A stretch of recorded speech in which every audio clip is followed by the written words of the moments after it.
to Beyond the Ring, a podcast that covers all things in the stock show industry from the informative to the insane, starring Ryan Rash. If people can tell where your face begins and the makeup ends, you're doing it wrong. And Dale Hummel. In the words of our brilliant leader, China is not competition for us. Now on with the show. Welcome to Beyond the Ring. This is Dale Hummel, alongside co-star Ryan Rash. Hello, hello, hello. Ryan, my current events this week involve sorting good stock and spending time with good people. Just more rainbows, butterflies, and sunshine. How was your weekend? My weekend was long, but it was fine. It was nice people ran the show. There was nice children. It was just very, very long. Very long days. But before you get into your, we'll end on your positive rainbows and butterflies and unicorns and okay, Skittle rainbows, whatever. But like, there's some real world shit that's happening that Dale, I don't know what happened to Dale, but I don't know if his wife put him on new medication or what, but I don't like this Dale. I want the old Dale to come back.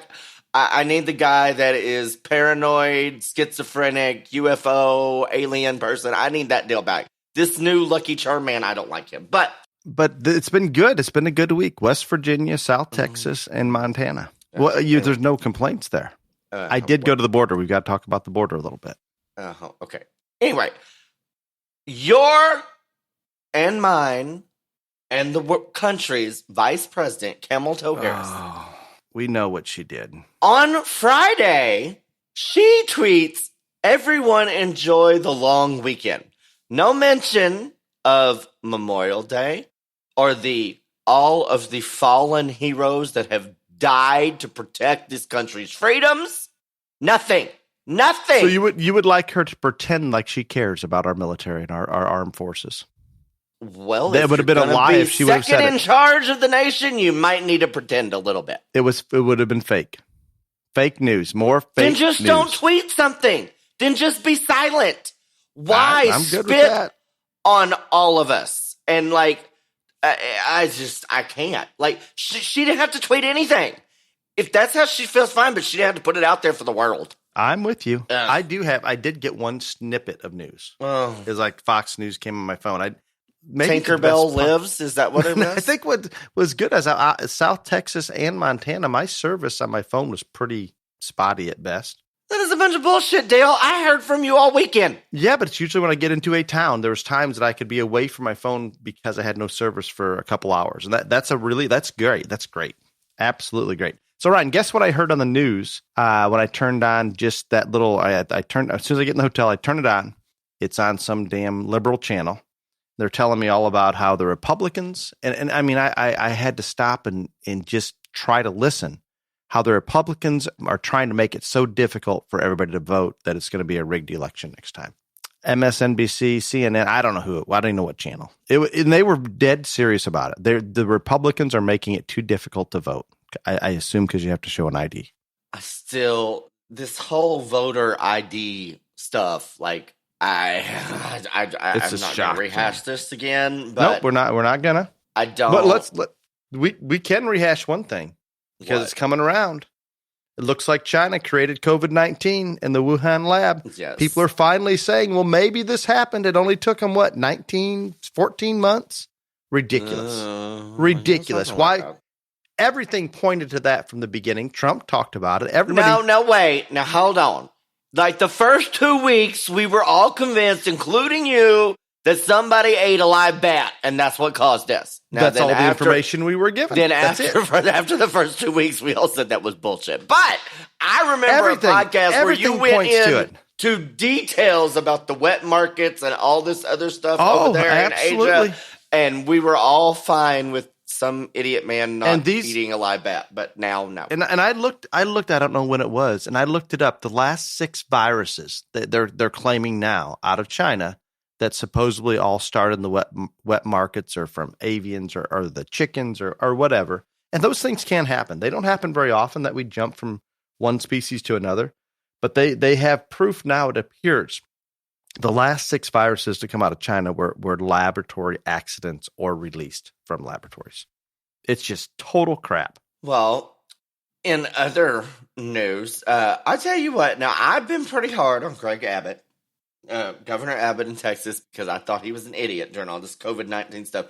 That boy is really coming around. I don't know if he's going to try to run for re-election. I don't think he is, but he's doing some good stuff. So the other day, the Democrats in Texas walked out of Congress. They just all left, gone, said bye, peace out. And they broke quorum, and so then therefore they couldn't vote on an election bill, by the way. And so Abbott has now said that he will veto Article 10 of the budget passed by the legislature that funds the legislative branch if they do this again. I'm there for it. I'm with him. I'm full on with that one. I love it. I mean, I'm there for it. I really am. I think, and he appears to be trying to lend some help to those counties on the border. Appears to be. Maybe he's not getting it done very well, but he speaks as though he is sympathetic to them. No, and talking about the China and the Wuhan virus and all this other stuff, I will give a little credit to the mainstream media. A little. There have been, even not on other networks other than Fox, they have admitted that they maybe should not have dismissed Trump's leaked lab theory so quickly. Now, 14 months later, however long we are. But yes, it isn't that night. You know what? In all reality, we're talking about this gain to function research, and we're doing it right here in the U.S. We talked about it a couple episodes ago. When we talk about gain to function, we're talking about Frankenstein, one of these viruses, to be a killer super virus that basically COVID-19. And you could even put that one on steroids if they want to take a little bit farther. But they are starting to talk about it. The other good thing, though, we're seeing research that the natural immunity, I'm assuming you've already had COVID, Ryan. We're just going to accept it. There's no way you didn't. The natural immunity. Sir, you have no test to prove that, by the way. No, but there's no way you could have avoided it. I'm just saying, you have no test to prove that, and I was never ill. So anybody listening to this man, he has no facts. I have no facts other than you were engulfed in it all the time, every week. But anyway, so herd immunity, in my opinion, we haven't talked about that for a long time, but I think our natural exposure to COVID from those that had it was probably building and getting pretty strong about the same time the vaccines came out. Combine the two together, and it's making quite a bit of progress, making Sleepy Joe looked like a genius, and he did absolutely nothing to benefit this. Actually tried to stop all the production of vaccines, and he wasn't going to take one, and all of those things. But there's good things. If you've had COVID, the memory cells in your bone marrow, what we call our T cells as well, are there, and they're ready to pounce when you're re-exposed to it. And now there's data coming out. There's one study that indicates if you had COVID and then you were vaccinated, you may not need a booster. You may be good for several years. This is still undetermined. Obviously, we have to get to those several years to know. But there's much more resistance to COVID from natural immunity than what people are originally talking about. They're saying, well, you may only be good for 2 or 3 months, which seemed crazy. But no, it looks like it's really strong. And again, I'm not saying go get a vaccine. I'm not saying don't get a vaccine. But it appears as though it's less likely we're going to have a booster every year. And I would have said a month ago, I'm pretty sure you're going to have to. So there's some positive there. Indianapolis 500 took place, Ryan. The Indianapolis 500 took place this weekend. Yeah, I know. 40% capacity, but at least it took place. Hey, it happened. I mean, there you go. And whoever won didn't get drug tested out like my poor little horse in the Kentucky Derby. So Ryan and I were in airports most of the week, in and out, or most of the week. I guess I have been, and the masks are still in play pretty hard, and they're pretty darn serious. I left mine off for a while on the plane with a little bit of a little snack mix sitting in my tray, Ryan, thinking they would allow it. I got away with it for about 15 minutes, and they came by, and she just kind of pulls at her mask and looks at me. I think it had something to do with put your mask back up, but I don't know. I did have, walking through O'Hare on the way back today, coming from getting off the plane to go to luggage claim or baggage claim, I hear some lady say, and I don't know if she's talking to her husband or kids. I didn't turn around and look. I just couldn't make myself. Stay away from those people without a mask. Stay away from them. I assumed you were in the area, Ryan. Probably not, but I don't see many people in the airports without masks. I see a few, but not very many. When I got back to Houston from coming back from Wyoming, still in the airport. But when we were in baggage claim, I would say I think there was about at least a solid 20% that didn't have a mask on in baggage claim. That's pretty good. Which, I mean, Texas has a whole different philosophy on all this. Because, like, I think everyone in Texas was so mad that we had to do this mask stuff to begin with. And now that we've lifted all this other stuff and we're 100% open, like, they're just not taking it anymore. And so, but, you know, IH Airport is huge and, like, people from all over. And so, like, you can see other people walk by and stare at the people that don't have the mask on. And I'm like, you're not from here. That's not happening. Yeah. While we're talking about airports, your favorite term, we need to circle back. You misled our listeners last week. I did not mislead anybody. You did. Lies. What did you say? Remember when I was going to Brandon Callis and I were a little late getting to our airport in West Virginia? What did you tell me about the federal mandate? That they shut down checking people in 40 minutes before the plane is supposed to take off. I believe, and we could have Clifton go back. You told me an hour. No, I said 40 minutes. Well, then you would be, I believe it's 45, but I was under the assumption. So this morning at 4:30, I'm going to the airport an hour and a half early to return my rent-a-car and make sure I'm there an hour ahead of time in this little bitty airport, one flight maybe going out a day. I was early enough. It all worked out. I was fine. I had plenty of time. My wife and child were very unimpressed with how early we got to the airport. Dale, if I was your wife and child, I'd be unimpressed with you traveling anyway because you don't drive unless it's past midnight. So, I mean, I would just have to say, I'm going to meet you wherever you are. Bye. That is not accurate. I do travel a lot at night, but sometimes you just have to. Sometimes that way. I can't not talk about the grizzly bears, Ryan. Oh, here we go. I just can't. I've been getting pictures from the superintendent, the show manager from the Renegade Jackpot in Choteau, Montana. She sends me a picture of a grizzly bear basically in her front yard. A report the grizzly bears are commonly going through Main Street on town. Just crazy. And I'm thinking, the more research I do, this is the highest concentration of grizzly bears in the continental U.S. that I'm aware of, easily. And I was right there, and it's exciting. These are good people. After the show, Ryan, one of the gentlemen, his wife's helping with the show. Kalen Yeager takes us on a tour of his farm and around the surrounding area. Some of the most beautiful scenery. Everything was amazing. We saw a few elk, but there was one thing we did not see, and that was a grizzly bear. But there's something that made up for it. What would I have seen on that little tour, Ryan, that would have gotten me the most excited? An alien? Man, that would have that would have tied with this. I saw a rattlesnake. That would have been high up there too. Not this high. Missile silos. As we're driving by one of their farms, he just points. My wife points over and asks, "What is that?"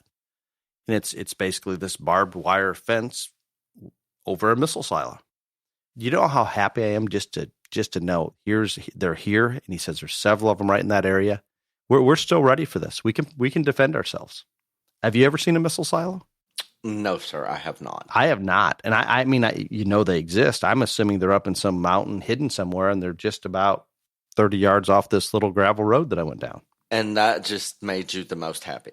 It made me feel much better seeing those silos. So how about getting a ticket in Montana, which is a state that doesn't even have speed limit laws?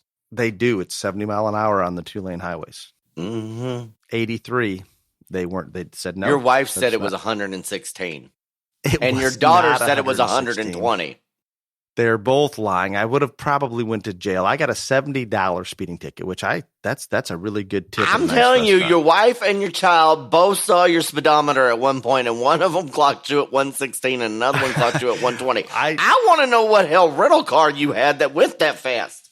I don't know. I was going down a hill. It wasn't my fault. I was going 70, went down a hill, sped up a little bit, and I got written up for 13 mile an hour over. And that's part of I love that part of Montana. $70. You can go online, pay it, done. No big deal. That is amazing. That is wonderful. So in this part of the country, Ryan and I have to spend just a moment on it. Mm-hmm. I'm re-energized because, and I'm not saying that other shows aren't this way, but Maybe because I've been in this butterfly, rainbow, sunshine mood. Maybe it was I'm going to have to get your medication fixed. Maybe I was more open. You're the one that told me to get on medication, remember? I lied. You wanted this. You Do wanted not. this. Go back. Take it away. So I'm at the show in Chateau, just a nice jackpot show. We got to sort cattle one day and sheep and goats the next day. And I had my daughter out there. She was kind of helping in the ring. And it was a good event.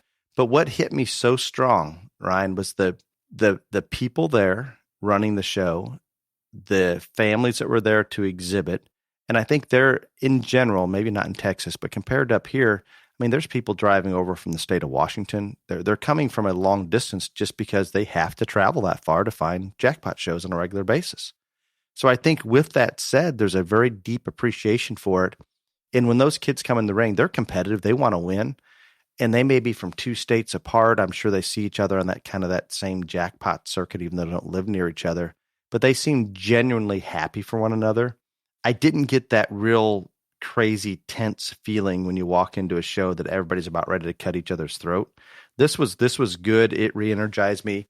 The people were appreciative to be there. I had a lady working the ring. Her son shows sheep, and she was kind of calling classes in and out, I believe.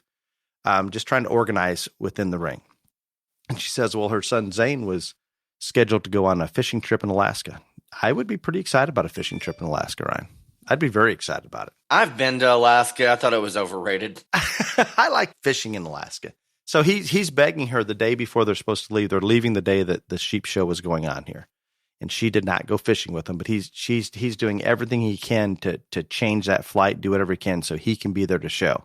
The passion that these kids have, and I could feel it in the ring. Even the Pee-wee showmanship was enjoyable. It was good, really good. I feel better about it. I appreciate having the opportunity to be there because it re-energized me from the standpoint, this is what it's about. And I'm sometimes the worst. When we get to one of the big shows, I'm stressed out, I'm anxiety ridden, all those things. I didn't see that in these kids. And it's not like they didn't go out there and bust their butt. And we had some really, really good showmen there and some good livestock. But it was good that at the end of the day, they all understood this is why we're doing it. So I like that. You want to know the next best thing I got to do? I have no idea. I like didn't see a grizzly bear. I'm going to go back. I'm going to find Ryan. You are scheduled to judge this show next year. They told me you are on the calendar. Sir, I look 2 weeks in front of me right now. Okay. Well, you're gonna be in Grizzly Bear Central next year. I'm not saying I'm not gonna be, but I am not gonna be staying anywhere where there's near a grizzly bear. So that's all there is to that. That isn't gonna happen. Wouldn't you enjoy seeing one walk past the hotel window? Absolutely not. Oh, it'd be the apps. Okay. Unless somebody was going to shoot it and make me a coat out of its fur. That's the only way I would be excited. So in our Pee-wee showmanship, I watched two of these little kids. They're probably, I don't know, look like brothers, standing together. I think they're showing a lamb. And I'm on one side of them. I'm behind them. You think? You don't remember? I don't know if I didn't ask them if they were brothers. So I'm behind the sheep. I think they were showing a lamb. They might have been a goat. I'm pretty sure it was a lamb. But anyway, it's irregardless. This was more fun than showing a lamb or a goat. All of a sudden, and this is Pee-wee showmanship. I mean, we're not taking it real serious, but they're looking they're looking away from me over at this wall, and I'm thinking, was there a raccoon? What's going on over there that they're checking out? So I kind of asked them. I said, guys, what are you doing? We got a raccoon over there?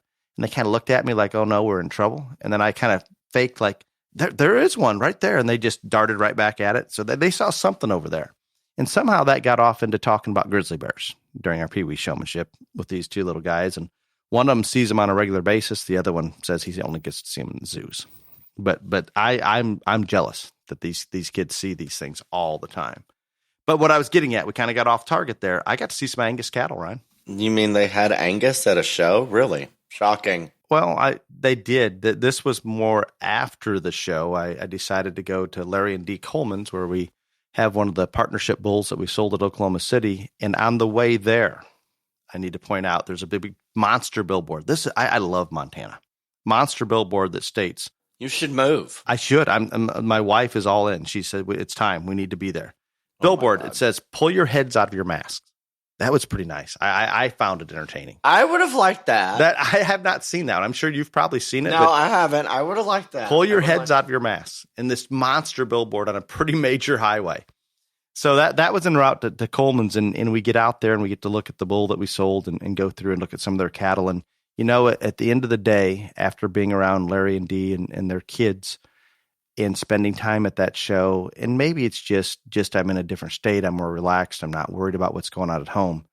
But the value in being around like-minded, good people is something that we sometimes take for granted in our industry.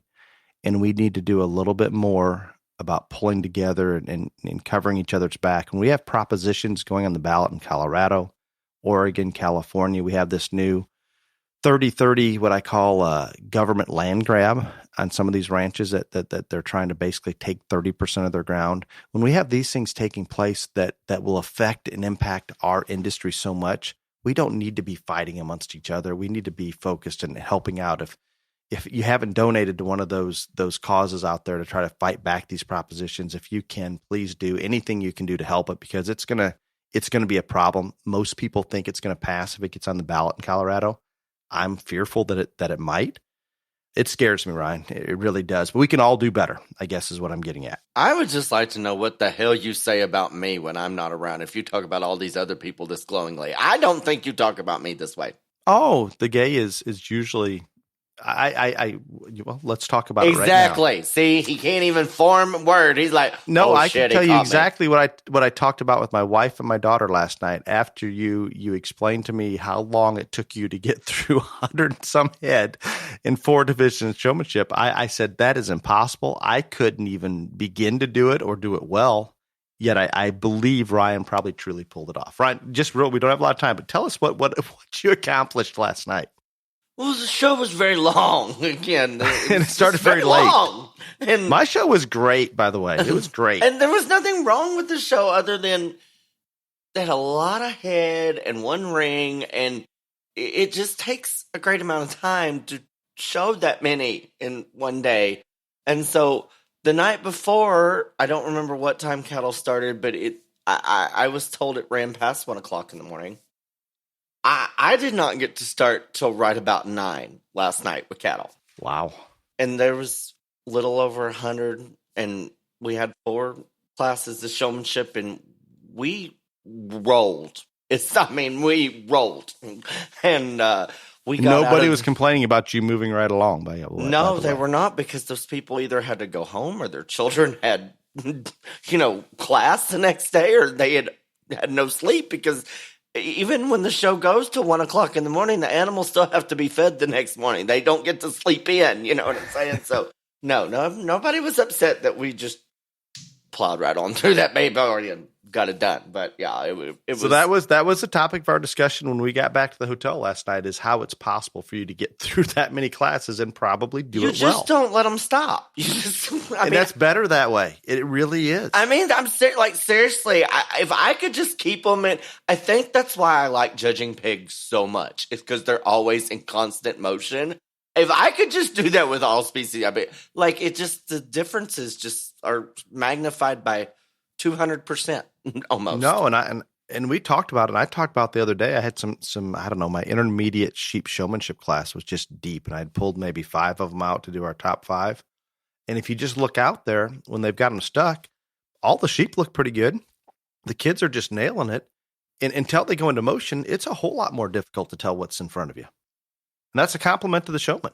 No, yeah, I mean, I agree completely. It's a compliment to the showman, and so I think that's why I really enjoy judging pigs so much, because they're constantly moving and the differences are just a lot more obvious. But I am glad that you had a good time. I do not want the people of Wyoming to think I had a bad time. I did not have a bad time. It was just, when you have that many animals to go through in 2 days, it's just going to take a great deal of time. And so it was 2 very long days, but we made it work.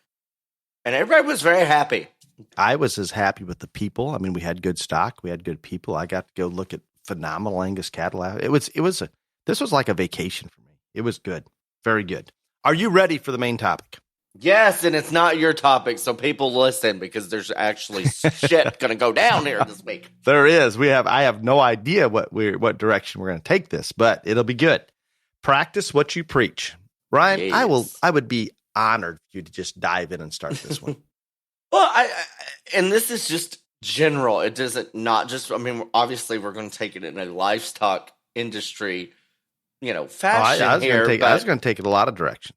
Well, I mean, you can, but I would think that most of it needs to be. But I think just practice what you preach is a really good advice for everybody. And what got me thinking about this topic, I'll just be real honest, is a couple weeks ago, I put up on my Facebook post a picture of a billboard.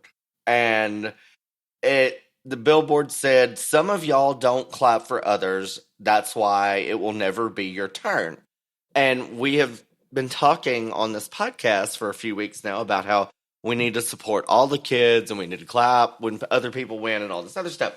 I am getting zero luck with this at the shows that I have attended. The last two, West Virginia, Montana, I mean, there wasn't a huge crowd there, and a lot of them are in the back, kind of in the fitting area or the holding area. But it was phenomenal. Applause, excitement, they were good. Well, but you're telling me they're not listening. I am glad that this is working for you. It is not working for the gay. But do you ask them? Do you still ask them?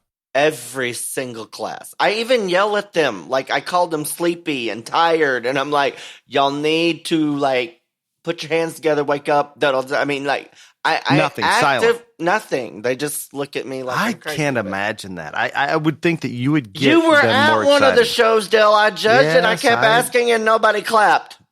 That was before we talked about it a lot. No, it was not, sir. No, it was not.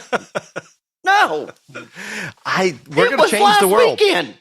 But anyway, what got me on this? I forgot about that one. Yeah, what got me on this is that Facebook post got 5,000 likes and almost 2,000 shares. But yet, do you think anybody that liked that Facebook post was at one of those shows? I don't know. I'm curious. We're going to like this and share this that many times. But literally, I can look these people on the show and ask them to clap for kids, and I get nothing. And so that is what gave me this idea on the practice what you preach of it all. And I like it, Ryan. That's a good example. And for the most part, it is kind of that way. Some of y'all are going to say that I'm going to be too negative because in terms of practicing what you preach, I mean, we have to do that in order to have credibility. And so I think that if we all did that in all areas of life, we would be better people. But there's several things in our industry that there are times where people will say that this is what we do, this is what we do, this is how we do it, this is our platform, etc. And it's all bullshit. It's not. And so you need to practice what you preach. If we could break that down into a little detail, if you'd like. No, I'm going to. I was going to let you talk because I've been ranting. Okay. No, I am excited about that. And we do hold this industry up on a pedestal or put it up on a pedestal and talk about all the benefits on almost every show we go to. You're going to hear a little bit of that. And I do believe that it can be that. But sometimes we get sidetracked and we get distracted and we go other directions that maybe is not as healthy for that end goal, if that's our mission or our goal. Sometimes we almost are self-defeating. While you're talking about the clapping at the shows, a little, and we run into this every once in a while, there is music playing in the background, a great little sound mix soundtrack. We had an announcer at that show.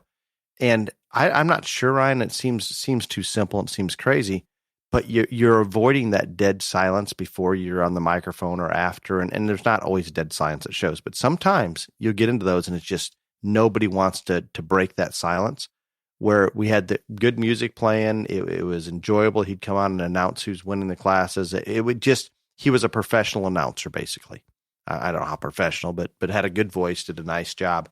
I think setting that tone helps that whole let's applaud, let's do those things. Every time I didn't have to ask, but every time I did ask, it would just. They were phenomenal about it, especially for just, I mean, jackpot shows are probably the worst, aren't they, Ryan, to get applause? Yeah. I mean, I would think. I mean, some of the county fairs, you'll get some because they're really just that is their county show and they're excited about it. And at some of the big shows, you'll get those groups that'll kind of applaud. But sometimes the jackpot shows, that's not where you're going to find it. If any of it takes anything that I say negatively, I am sorry, but I I'm going to get a text from Troy Gretzka on this one. Well, Troy has my Snap. He can tell me personally. But anyway, again, I'm not trying to be negative, but there are things that we need to work on. We need to continuously improve. And I am not a negative person in general, but the problem is that a lot of people don't want to address the issues that we have in this industry. And that's what we made this podcast for. So I'm going to continue to do that. But I just want to remind everybody that if I didn't believe in this industry and I didn't love it and I didn't care for it, I would not stay on the road as much as I do and give up all my time with my own personal family and the little sanity that I have left. I mean, I'm a big supporter. Not to mention trying to work in a couple hours a week and scheduling this between myself and you, and that it doesn't seem. I mean, it doesn't take that long. I'm not trashing the industry, people. I don't know anybody who gives more of their time to the industry right now than I do. I just think that we need to continue to work to improve things, and you don't do that by being silent and believing that everything out there's a unicorn and a rainbow, like Dale's been doing here lately. So, moving on. Dale, do you have any part of this that you would like to address? Just some general things, and I'm going to take it maybe a little less popular even than you are, and I'm gonna jump in and we talk about and I don't know how when we say practice what we preach. If we're out there sorting a show, whether it's a county fair, but it's more likely going to be at some of the larger shows where we had an episode on politics in the show ring. And I'm going to go back and remind people, and Ryan can direct me if I'm incorrect in my numbers, but I think we stated maybe that 90% of the time that people are screaming politics, it probably is not happening, and it's an excuse for getting beat. Was that close, Ryan? Yeah, I mean, somewhere there. More times than not, when people scream politics, it's probably not really politics. It's just somebody mad that got beat. But yes, it's not saying that politics doesn't exist, because it does. Yes, and that's the direction I want to take this one here. Just for a moment, I'm practicing what we preach. This is frustrating to me, and we covered it a little bit in the episode. But when we have situations where we have judges out there that are judging a show this weekend, and next month or 6 months down the road, one of their buddies or one of their close connections or whatever it may be sorting their show, and all of a sudden we see the kids that their own children or kids are working with, or I guess it's not hard to connect the dots if you open your eyes. And I think with that said, and we're trying to promote, we bust our butt, we go find a good one, we bust our butt feeding, managing, we do everything right, and we take this really good one to the show, whether it be a pig, a goat, a lamb, a steer, it doesn't matter. We get to that show. Do you want to know how disheartening it would be if everybody truly knew that some of these shows, no matter how good a one you probably walk in there with, you're probably not going to win it. And that's sad. And it doesn't happen often, but it happens. And we need to start calling it out. Show managers need to do a better job of researching who they're hiring. And all of these things need to come back into play, because I tell you what, if we want to ruin our industry, if you want to put a big old black eye and push people away from it because it's expensive, it's time consuming, there's a lot of reasons to walk away from this. And the biggest reason I can think of, if I'm loading my kids up to go to a show, and deep down in my heart, I know we can't win that, and I go to tell my kids that, why would they want to be in this, Ryan? There's no reason to want to. That's why we had that episode about politics in the show ring. And yeah, those people get on the microphone, those same people, and talk about how great this industry is. It gives everybody a fair chance. There's so not an even playing field at times that it's sad. So that's maybe a little too negative, but remember you wanted me back in that mode. Yeah, I mean, I get it. And, talking about when people are out there judging and sorting, and not just that part, but in terms of practicing what you preach, I think that when you're out there as a judge, I think that you need to be very mindful of what you say on the microphone, because I know that people don't. I just have a lot of friends that judge, and they're like, nobody listens to the majority of what you say anyway out there on the mic. So, if you just focus on this and that. But there are people that listen, and I am one of those people. And I'm just going to tell you up front, when I'm at a show and I'm watching, I am listening to everything that is said. And if you have a man or woman out there and they, harp on structural correctness and talk it, and yet it's just talk, and there are ones that are not very sound, still getting up in the classes, then that's not what we need to do. Again, I can't enforce enough that this is just an opinion. So I am never going to judge. Very few times, even today, all the way up to this point, have I been to a show I was like, this person has no business judging the show because they just are not intelligent enough, not experienced enough, all that. I'm talking very, very small amount of times have I ever thought that, because it is just an opinion. But when you go to explain that opinion, that's the accountability right there. And people are going to hold you accountable and should hold you accountable. So you've got to be accurate and you've got to be correct. So don't spend all this time talking about a trait and acting like it's important to you when it's really not, and it's not factoring in your placings, whether it's structure or muscle or look or any of it. So if you decide to use a cripple, just say this one does not move well enough, but it's good enough in A, B, and C, and you're fine with that. Yes, and I did that this weekend multiple times. I'm right there with you, Ryan, and I continue to think that because we're having back-to-back shows and we're seeing more of these things, more of our stock show population and families are realizing there isn't on a given day. You bring a couple judges in, they're going to find two different champions on occasion, probably as many times as they land on the same one if they're not looking across the ring or whatever. And that is personal preference, just exactly what Ryan's talking about. That's personal preference on where we're going to lay our priorities. But describing the livestock, that's a little, to me, it's not exactly black and white, but it's pretty darn close. Here it is. It is either this or that. We can tell the truth about what's in front of us, or maybe we're trying to talk something that's popular, even though we want to use this one. Yeah, and it is your opinion. No one can say your opinion is right, wrong, or indifferent. They paid you for your opinion. But when you go to describe those animals, that is the credibility and the accountability all right there. And another thing is, I would rather somebody just talk the top 5 and talk them really well than just say the same stuff about all the ones at the bottom. Because that's got to be frustrating for those people that are at the bottom of the class. They just say some generic stuff about, and as we go on down through the class, etc., they're not whatever. And there was nothing about their individual animal.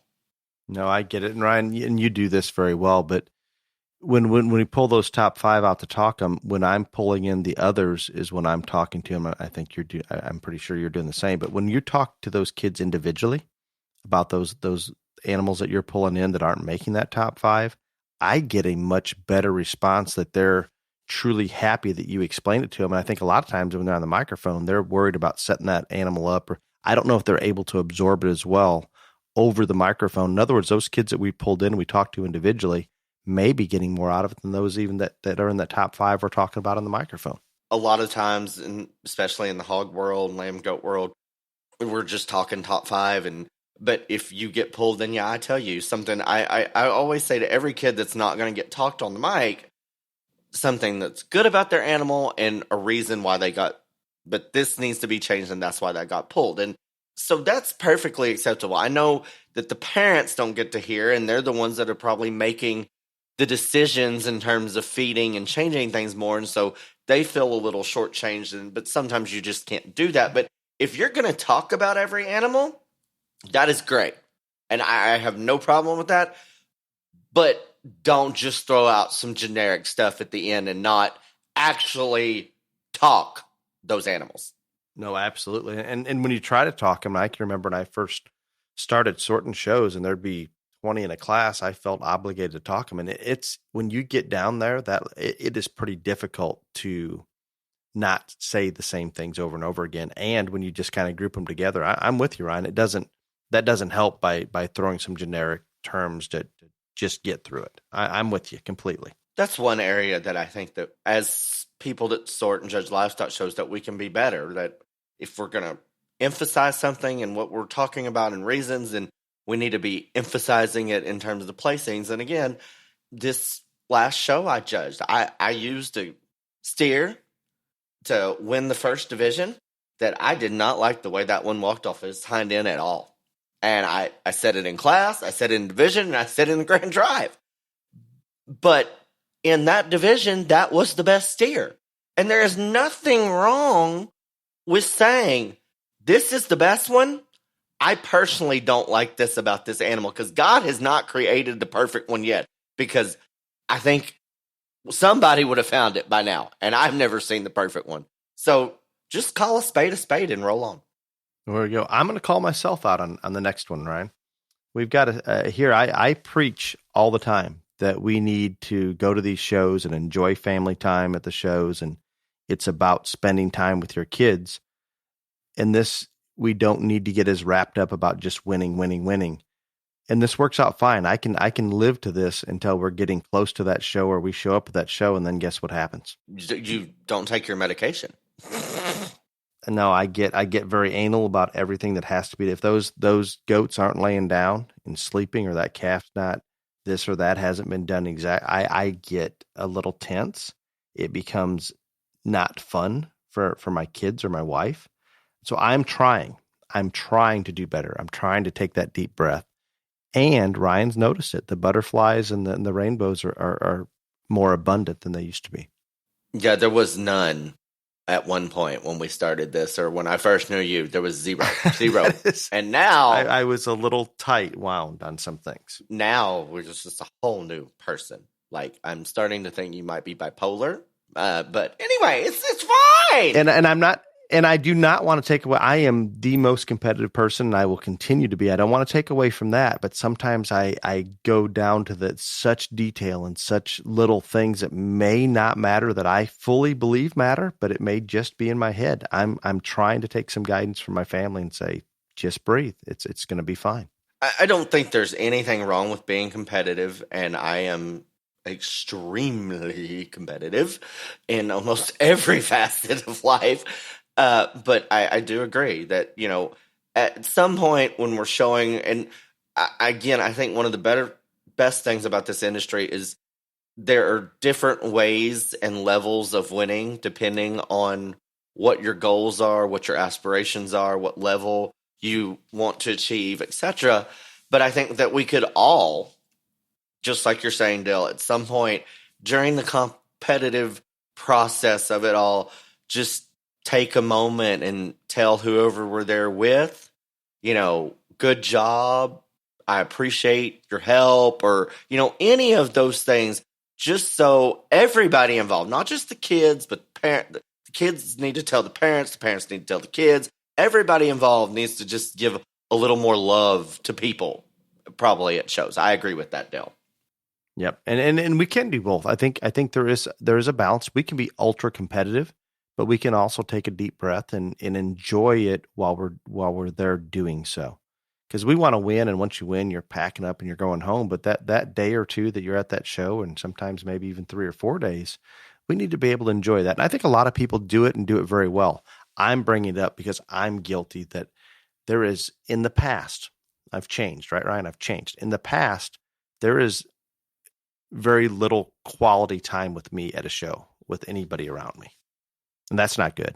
I don't know. Sometimes I think your family would probably at a show be like, yeah, we don't need to see him right now. But I get it. No, we just leave him home. And then I agree with him. I'm there. I can be that example. I go down and occasionally will help the kids chore, and a lot of this time of year we have a lot of wean goats in the barn that we're getting ready to picture and sell each week. So we hand water bucket everything for various reasons, and I'm very particular about making sure that they drink a lot of water, so they'll drink a lot of feed and they'll look good come sale time. To try to get as much intake in as we can, we want that fresh, clean bucket. And I'll go down and do buckets, and I may not take as much time to wipe them out as what I preach to those kids to take to wipe them out, they're not afraid to call me out, Ryan. There's another example that sometimes I'm not practicing what I preach. If I have time, I'm probably the best there is at wiping those water buckets out. But if I'm a little rushed on something, I may skip it, and I may just kind of give them a quick rinse, fill them back up, and put them in, and I'll hear about it. There's a little slime in the bottom of that bucket when they did the water buckets the next time. Well, I'm glad that your children are standing up for what they believe in and the water buckets of it all. They do it very, very well. Very well. Another area in talking about this is like at the different levels. I think at every show that every manager and every volunteer, and whether you're a paid staff member or volunteer, whatever, that like we all want the kids to have a positive experience, to be happy that they're at the show, all of those things. And that is the goal. And I do believe with everything in me that those people that are running those shows, whether it's county fair all the way up, all levels competition, that is what they desire. I also think that while that is their goal and that's what we all desire to happen at these shows, there are a lot of times that we still, when we are in those positions, implement things that make that impossible in a lot of ways. And so I would again suggest, I know everybody laughs about and I mean, I say it as a joke too, that there only needs to be one rule in shows. They start at noon. But I think that we need to all, again, regardless of what level show it is, we need to look again at the things that we're trying to implement, the rules that we have, how we're running the show, and see what we can do to make it a more exhibitor, family-friendly environment. And again, there are just some things that are impossible to accomplish. And if it is impossible to accomplish, or it is impossible for it to be fair for every exhibitor and the same for every exhibitor, take that out. Don't do it. I think that's a real simple thing. I'm with you 100%, Ryan. And that there, right there in itself, all the exhibitors want, all the ultra competitive families, generally speaking, want is a fair and level playing field. And sometimes we have things in play that don't make it that way. And think about, and Ryan's going back, we want this to be a positive experience for the youth and so forth. And sometimes we have these rules or the way we do things in place. I can think about going to shows, especially if you haven't gone to a national show or even your state fair, how nervous the entire family, the parents, the kids, just getting through check-in, that did we have an ear tag that we had numbers flipped on, or it's just a miserably nerve-wracking experience, or getting through the vet check. Think about, Ryan, and we've all been to these shows. And you know what? If you did not know what the goal of our industry was at a show, you could pick out a few people at each show sometimes, not every show, at some of the shows, that you would swear they're there to make your life miserable. And there is no reason for it. Not wrong on that. No, and maybe it's they're power hungry. They don't have any power in any other facet of their life. Maybe they're just that way by nature. They need to be gone, gone. I'm calling for it right now. Let's clap for the kids, oust those that are a pain in the ass for the kids. Simple enough. That's kind of like your 12 o'clock rule. No, and I mean, again, there are people at shows, and I don't understand the concept of wanting to help in a junior activity, regardless what it is, and yet you want to make people angry and upset and cause hurt feelings or mass chaos and confusion. But the simple truth is there are people like that at almost every single show that you go to that has some position of authority, and yeah, I would agree with you that it would make it a lot simpler if they were not in that position. No, and the good thing is 90% or better of the people that are most of the time volunteering for these positions are phenomenal. They're doing it for the right reasons. Right. They make up for the very small percentage that we're talking about. They do, but I would still like to oust that small percent. That's the clapping and ousting those that are difficult for the children. That's my new goal. There you go. I'm right there. I'm on it.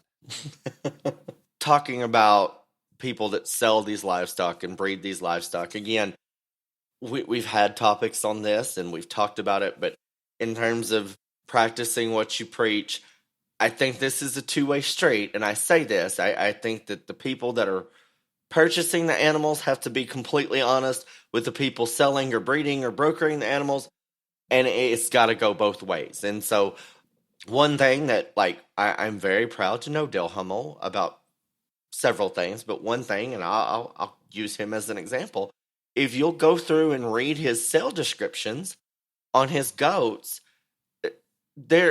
I can't remember many of them that he doesn't point out something that needs to be changed on every single one of them. And those ones that he will direct you, this is just, I mean, it's in black and white. This is just a county fair level type goat, etc. And I think the more honest that we are in terms of what we think that this animal can do or become, or how competitive that can be. And I know that people do this to make a living, and that's part of it. Then I think that's something that we could work on in those areas. And I think, Ryan, I think it's just good common sense tells us that if you were so good many episodes ago about talk about the family needs to come to you as a broker or me as a breeder or whatever, and just kind of be very open. Our goal is not to win Kansas City or not to win the Arizona National, but our goal is to be as competitive as we can at our county fair and go to 3 or 4 jackpot shows. And once that person that's helping you knows what that goal is, and then we go into a little more detail on how much time you're willing to spend and how serious you want to get about it, we can adapt and we can get you into an animal that maybe is going to fit much, much better. And we do a lot of online sales. And if I can match the quality of animal to what that family's expectations are, I think it keeps me in the livestock business much, much longer because you have happier people, you have more repeat customers. It just seems sensible. And I'm not, by no means am I telling other breeders what to do with their online sales or any sales or when you're selling livestock, but it seems to work. It just seems to make sense that if we can tell them, okay, here's where we're at. This one's going to work at a county show, or this one's maybe got a legitimate chance to do well, maybe win a class, or maybe make a sales slot at a Texas major. But remember, there's a lot that has to happen between the time that it leaves the breeder's house or the broker's house and gets to that show. So here's the potential. Now it's kind of in your hands, and let's hope that it goes the direction that we think it will. You know, we had a podcast about expectations versus reality, and a bunch of my friends that are in this business kind of gave me a hard time after. They're like, yeah, well, you talk about us, but you never talk about the fact that there are people out there that buy those, and you may tell them, hey, this one's not going to go win Kansas City, and they don't listen to you. And so, yes, I do understand that we need to manage expectations on the purchasing end as well. And that's where I think the whole being honest and trying not to be barn blind and all those things come in. So I do know it's a two-way street for all y'all that wanted to, hate on me a little bit after that one. It goes both ways. So, and Ryan, you've been, since we took the butterfly mode, the hate mail, it's gone. You're not getting it anymore. Well, no, they just, the people that I talk to about the podcast, and I know that's not the largest part of our listening hours, they think that you're on drugs and it's boring. I'm just saying it is.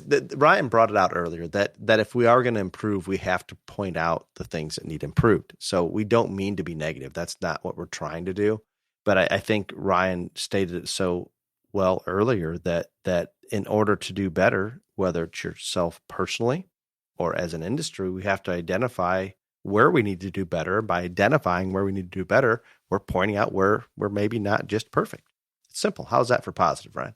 No, it is. And I'll tell you one thing that is always just kind of, I'm not saying this is bad, but it's different than almost all other things that I've been involved in. There is no one in this industry really not only talking about the things that need to be improved on, because nobody wants to be that person, but there's very little accountability in a whole lot of areas. And in a bunch of other industries, whether it is sports or business, finance, whatever, there are things put in place that, hold different groups accountable, and there are ways to express the things that need to be improved in those different industries, and we don't have that in stock shows. I'm not saying that that's bad, but it also tends to lend us to the fact of everything's just perfect as it is, and it's not.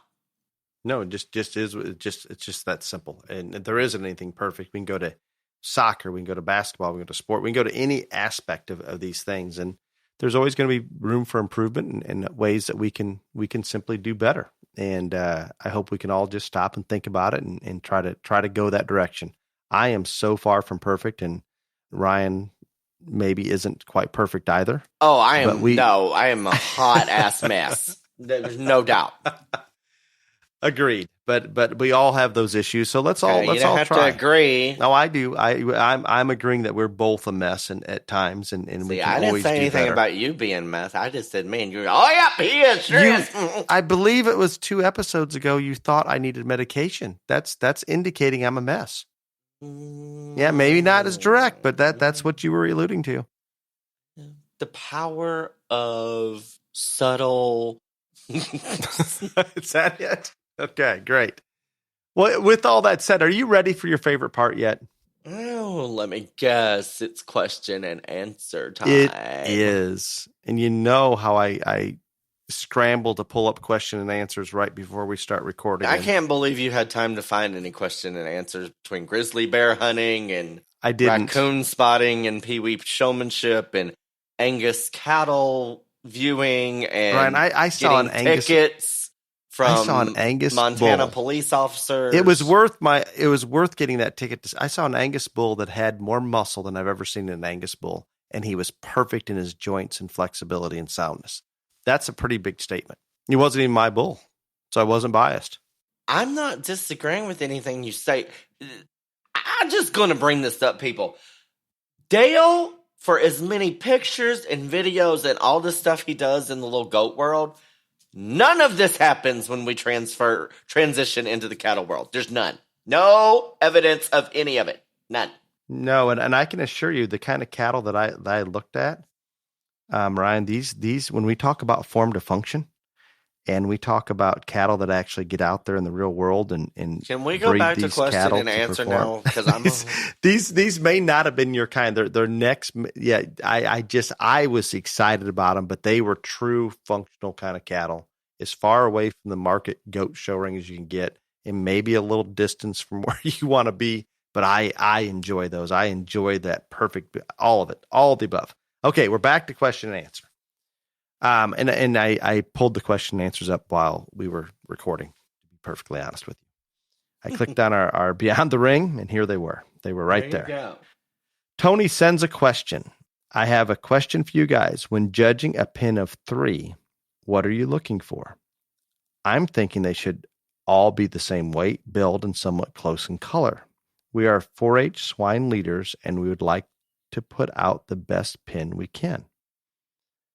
So, Ryan, I don't even know in Texas, do you have pins of 3s at some of the county shows and things? No, and I think at Fort Worth, there, at least a few years ago at Fort Worth, there's like a 4-H or FFA group, and they used to do that. They may not, but and they only did this in like sheep, but there was that competition. We don't have that much at the county fair level, but I judge a lot of these where it's, 4-H or FFA group or stuff like that. And now we do have in Texas, especially at the county fair level, and I mean, we have even at major show level, we've got a pin of 3 steers, commercial steers. We've got, heifer pins like that. And so all that. But pin of 3, group classes and open shows, it's all kind of the same thing. And I think there's a lot of, again, judging is just an opinion. And so there's a lot of diversity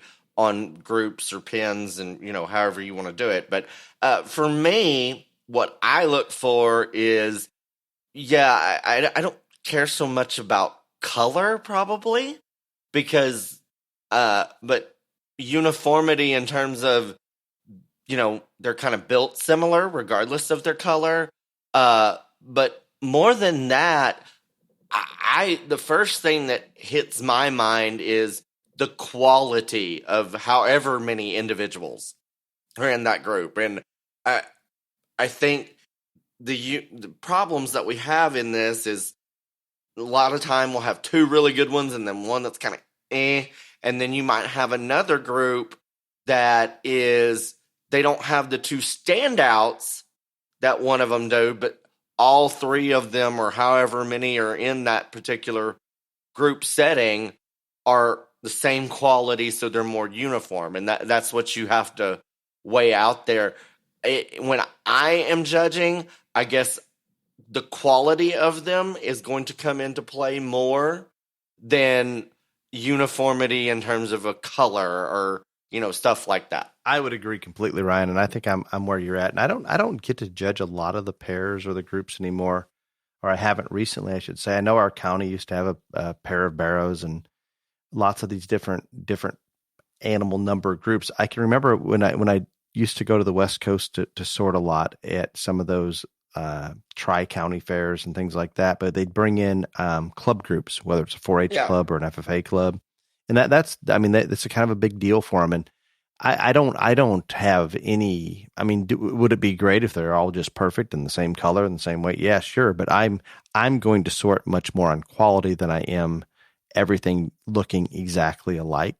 But if you go to some of the older school judges, if we turn back time and some of those people are still judging, that was a big deal that they better weigh kind of like the rabbit meat pen of rabbits. They better be within 1/10 of an ounce of each other, exact same color, exact same build. That philosophy was in play for many, many years. But I think there's fewer and fewer of the parabarrows and trios of this or that going on. And I think we've drifted from that. And especially as we've turned over the judges, we don't have those old school judges coming in doing as much anymore. But there was a time that those things that Tony's talking about were very, very important. And again, I think that's a bonus if they have quality plus those things. I have nothing wrong with that, but I'm definitely going to take the route of quality before the uniformity of color, weight, build, all those things.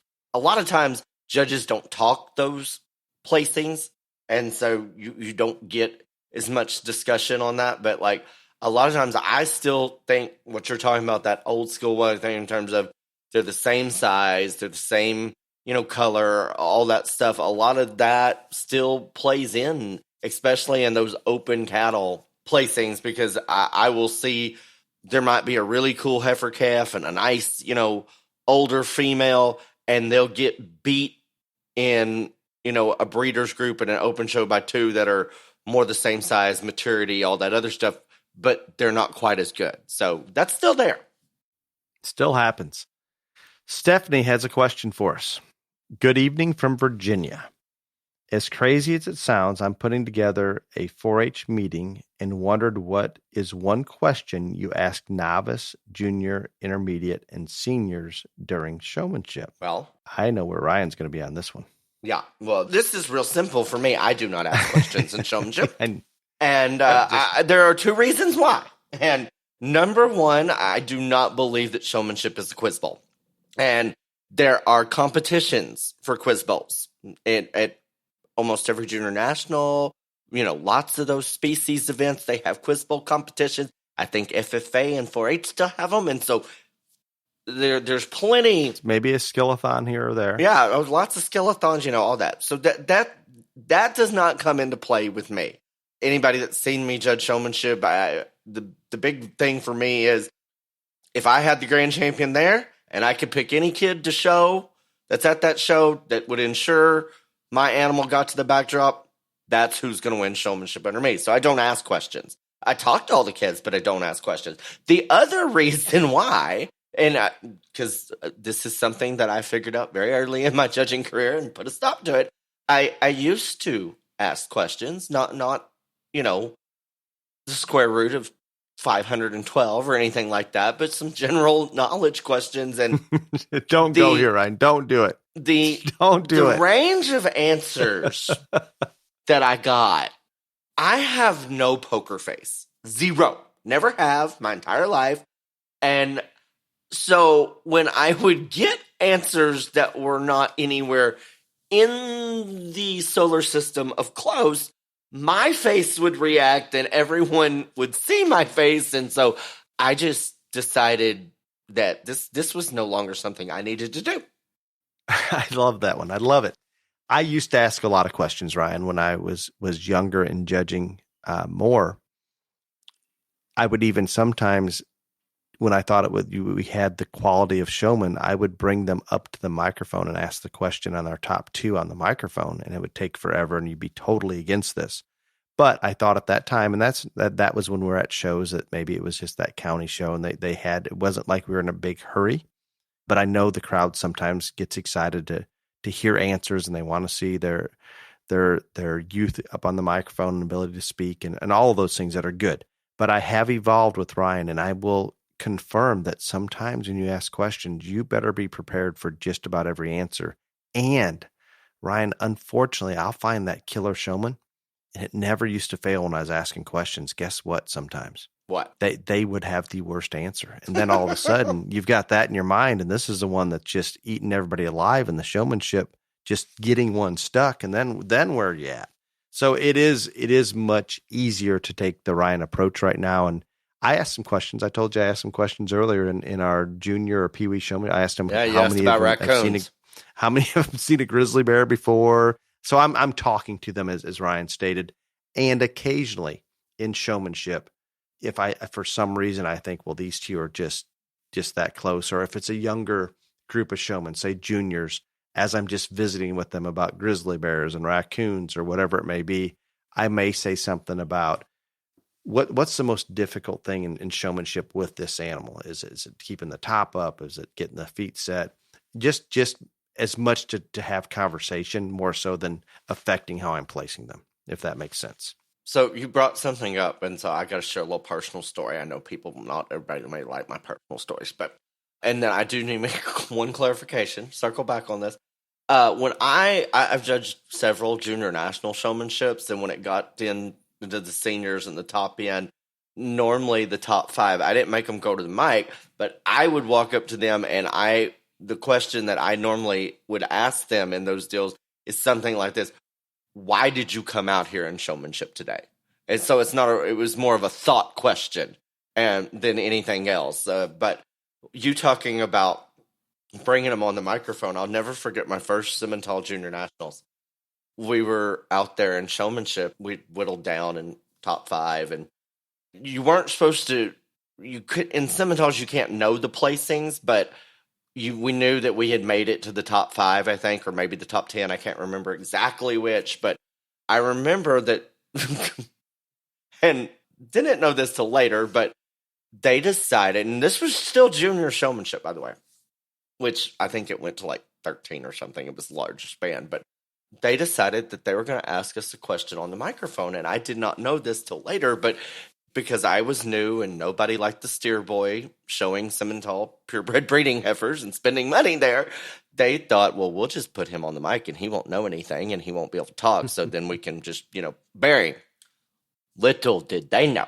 And so they asked this question, and I grabbed that microphone, and I probably was on there for 5 minutes. I just kept going and going. I would love to have a video of that right now. And you could see the look on those two judges' faces, and the color was just draining from their face.